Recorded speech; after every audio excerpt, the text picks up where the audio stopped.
오늘 당신이 보내주신 자료, 제목부터가 아주 거창합니다.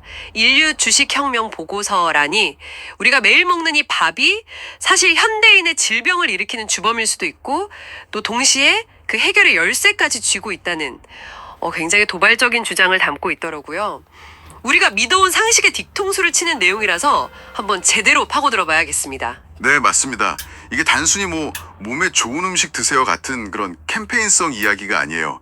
수천 년간 인류의 생존을 책임져온 쌀이라는 존재 자체를 원점에서부터 다시 질문하고 있거든요.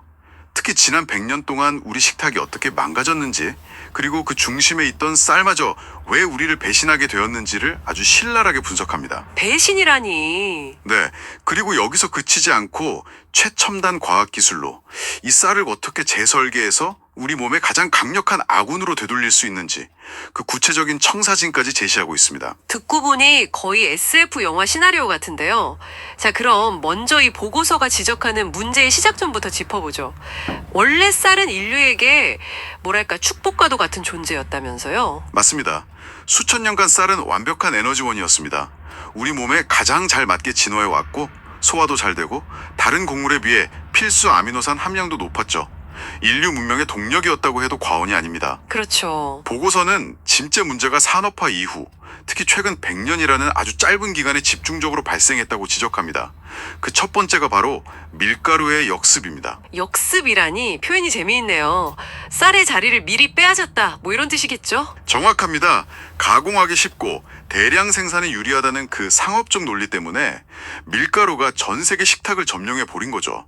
문제는 밀에 포함된 글루텐 성분이에요. 아, 글루텐. 네, 이 보고서는 글루텐이 일부 사람들에게 장내 미세염증을 유발하고 심하면 자가 면역 질환이나 각종 알레르기의 원인이 될 수 있다는 점을 분명히 하고 있어요. 우리도 모르는 사이에 몸을 서서히 공격하는 적군이 식탁 위에 올라온 셈입니다. 하긴 요즘 주변에 글루텐 프리 제품 찾는 사람들이 부쩍 늘었는데 다 이런 배경이 있었던 거군요. 그런데 밀가루 문제만 있는 게 아니더라고요. 두 번째로 지적한 맛의 함정이라는 표현이 정말 섬뜩했습니다. 이게 단순히 맛있는 걸 좋아한다는 차원이 아닌 것 같던데요? 네, 보고서는 이걸 미각의 하이제킹, 그러니까 미각을 납치당한 상태라고까지 표현합니다. 납치요? 네, 원래 미각은 우리 몸에 필요한 영양소를 찾아내기 위해 진화한 아주 정교한 생존 시스템이었어요. 하지만 현대 가공식품의 그 초가공된 단맛, 짠맛, 감칠맛은 이 시스템의 버그를 이용하는 거죠. 뇌의 보상회로, 즉 도파민을 폭발시키는 치트키와 같습니다. 아, 몸은 더 이상 영양을 원하지 않는데도 뇌는 그 쾌감을 쫓아서 계속 먹으라고 명령하는 겁니다. 배고픔이 아니라 중독에 의해 식사를 하게 되는 거죠. 듣다 보니 좀 무서워지는데요? 내 의지가 아니라 뇌가 속아서 먹고 있다는 거잖아요. 그런데 정말 충격적인 건 우리가 건강식이라고 믿었던 쌀밥마저도 문제의 원인으로 지목했다는 점입니다. 이건 정말 예상 밖이었어요. 바로 그 지점이 이 보고서의 핵심입니다. 우리가 지금 먹는 흰쌀밥, 특히 찰기가 도는 자포니카 품종은 사실 과거의 유물이라는 겁니다. 과거의 유물이요? 네, 먹을 것이 부족해서 어떻게든 높은 칼로리를 몸에 저장해야 했던 시절에는 최고의 음식이었죠. 하지만 지금처럼 활동량은 적고 영양은 과잉인 시대에는 이야기가 완전히 다릅니다. 이 찰진밥이 몸에 들어가면 너무 빨리 소화 흡수돼서요.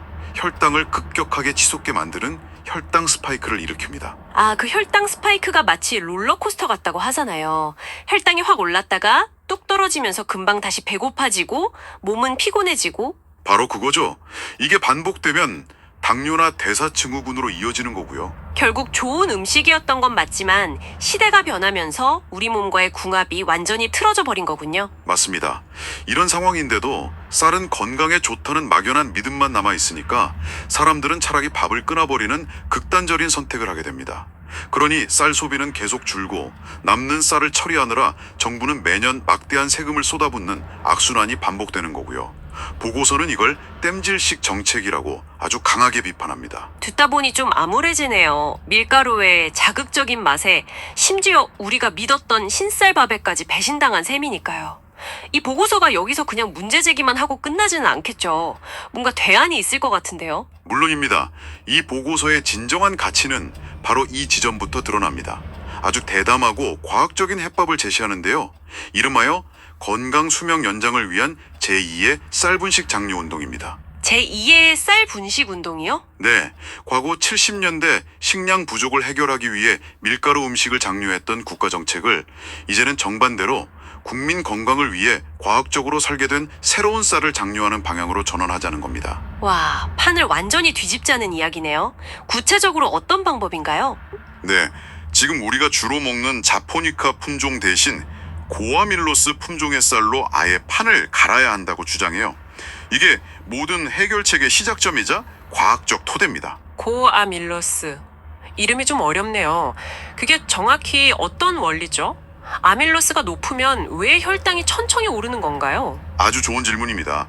그러니까 전분에는 크게 두 종류가 있는데 아밀로스는 구조가 비교적 단순한 직선 사슬 모양이고 아밀로펙틴은 나뭇가지처럼 복잡하게 얽힌 구조거든요. 아, 네네. 소화의 효소가 이 전분을 분해해서 포도당으로 만드는 건데 아밀로펙틴은 가지가 많아서 효소들이 달라붙어 분해할 지점이 많은 반면에 아밀로스는 매끈한 직선이라 효소가 쉽게 끊어내지 못해요. 그래서 소화 흡수가 아주 천천히 일어나고 혈당도 완만하게 오르는 겁니다. 아하, 이해가 되네요. 복잡한 나뭇가지? 그러니까 아밀로펙틴은 장작불처럼 금방 확 타오르고 매끈한 통나무, 아밀로스는 숯처럼 은은하게 오래 타는 거군요. 정확한 비유입니다. 그런데 솔직히 말해서 이게 과연 현실성이 있을까요? 전국의 농가에게 수십 년간 재배해온 품종을 바꾸라고 하는 건데 저항이 엄청날 것 같거든요. 당연히 현실적인 어려움이 있죠. 보고서도 그 점을 간과하지는 않습니다. 그래서 정부 차원의 강력한 정책 지원, 수매 보장 같은 유인책이 반드시 필요하다고 강조합니다. 단기적인 비용이 들더라도 장기적으로 국민 의료비 절감 효과를 생각하면 훨씬 이득이라는 논리죠. 그렇군요. 자, 그리고 품종만 바꾸는 게 끝이 아닙니다. 두 번째 단계, 숙성의 과학이 이어집니다. 코어 냉동 숙성이라는 특별한 공법을 쓴다고 나와 있던데요. 찬밥에 저항 전분이 많아진다는 이야기는 들어봤는데 그럼 그냥 밥을 해서 냉장고에 넣었다 먹는 거랑은 다른 건가요? 원리는 비슷하지만 효과는 차원이 다릅니다. 일반적인 전분은 엄성하게 얽힌 실타래 같아서 소화 요소가 쉽게 들어와 끊어내죠. 네. 밥을 지었다가 식히면 이 실타래 일부가 아주 촘촘하고 단단하게 재결정되는데 이게 바로 소화에 저항한다고 해서 저항 전분입니다. 그런데 집에서 그냥 식히는 건 일부만 재결정될 뿐이에요. 아, 코어 후 냉동 숙성 공법은 온도와 시간을 정밀하게 제어해서 이 재결정 과정을 공학적으로 최적화하는 겁니다. 그냥 식힌 밥과는 비교할 수 없을 정도로 저항 전분의 비율을 폭발적으로 늘리는 핵심 기술이죠. 집에서 찬밥 만드는 걸 수공예라고 한다면 이건 반도체 공정 수준으로 정밀하게 제어하는 겁니다. 수공예와 반도체 공정이라니 비유가 확실하네요. 저항 전분은 소장에서 흡수되지 않고 대장까지 내려가서 유익균의 먹이가 된다고 하니 혈당 조절은 물론이고 장 건강까지 챙기는 일석이조의 효과가 있겠군요. 맞습니다. 여기서 한 걸음 더 나아갑니다. 세 번째 단계는 액상 융합 기술입니다. 액상 융합 기술이요? 네. 이렇게 만든 쌀을 묽은 페이스트, 그러니까 죽이나 퓨레 같은 상태로 만들어서 다른 기능성 원료와 결합하는 거죠. 예를 들어 콩에서 추출한 식물성 단백질이나 항산화 성분이 풍부한 아로니아, 피부에 좋은 금화교 콜라겐 같은 지역 농특산물을 쌀과 완벽하게 하나로 만드는 겁니다. 잠깐만요. 그럼 밥 한 그릇을 먹었는데 단백질, 항산화 물질, 콜라겐까지 한 번에 섭취하게 된다는 건가요? 이건 단순히 밥의 개념을 넘어서는데요. 주식이 아니라 거의 맞춤형 영양제 수준인데요. 바로 그겁니다. 보고서는 주식을 단순 탄수화물 공급원에서 기능성 영양 플랫폼으로 바꾸는 혁신이라고 표현합니다. 매일 먹는 밥이 내 몸에 필요한 영양소를 실어 나르는 최적의 운반체가 되는 거죠. 와, 그리고 이 모든 과학적 과정의 최종 결과물이 당신의 입맛을 사로잡을 마지막 단계, 바로 제3의 식감입니다. 이 부분이 제일 궁금했습니다. 빵처럼 부드럽고 떡처럼 쫄깃한 식감. 솔직히 식품 광고에서 100만 번은 들어본 표현이라 약간 불신이 생기는데요. 이게 정말로 가능한 건가요? 밀가루도 아니고 쌀인데 어떻게 빵에 부드러움이 나오죠? 심지어 삼겹살 기름기를 개운하게 해준다는 건 상상이 잘 안 가네요. 충분히 그럴 수 있습니다. 보고서의 설명에 따르면 이건 기존의 밥이나 떡, 면과는 완전히 다른 분자 구조를 가지고 있기 때문이라고 합니다. 밀가루처럼 중독적인 부드러움과 쫑깃함은 구현하면서도 쌀떡처럼 이에 끼거나 쉽게 물리는 단점은 없었다는 거죠. 아, 기름진 음식과 먹었을 때 입안을 깔끔하게 정리해주는 효과까지 있다고 하니 이건 사실상 맛과 건강이라는 두 마리 토끼를 모두 잡겠다는 야심찬 선언입니다. 정말 대단하네요. 결국 맛이 없으면 아무리 건강에 좋아도 외면받을 수밖에 없는데 그 부분까지 치밀하게 계산한 거군요. 그렇습니다. 건강만 챙기는 게 아니라 맛과 즐거움이라는 인간의 본능까지 존중하는 거죠. 밀가루의 중독적인 식감을 건강한 쌀로 구현해냈다는 점에서 새로운 대중 식문화를 만들겠다는 포부가 담겨 있는 겁니다. 기존의 밥도 떡도 빵도 아닌 완전히 새로운 카테고리를 창조하겠다는 거죠. 자, 그럼 한번 정리해보죠.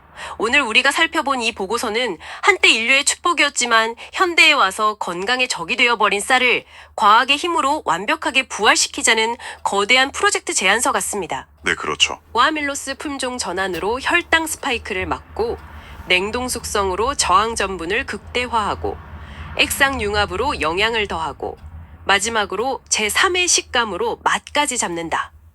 정말 치밀하게 설계된 혁명이네요. 결국 이 보고서가 던지는 가장 강력한 메시지는 이것입니다.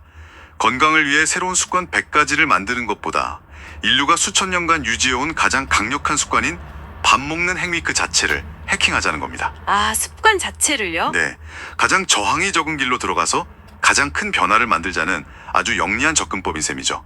자료 말미에 인용된 음식으로 치료할 수 없는 것은 약으로도 치유할 수 없다는 문구가 이 모든 것을 함축하고 있습니다. 단순히 남는 쌀을 어떻게 처리할까 고민하는 소극적 차원을 넘어서 쌀을 국민 건강 증진의 핵심 전략으로 삼아 새로운 식문화와 산업 생태계를 만들자는 주장. 정말 스케일이 다른 이야기입니다.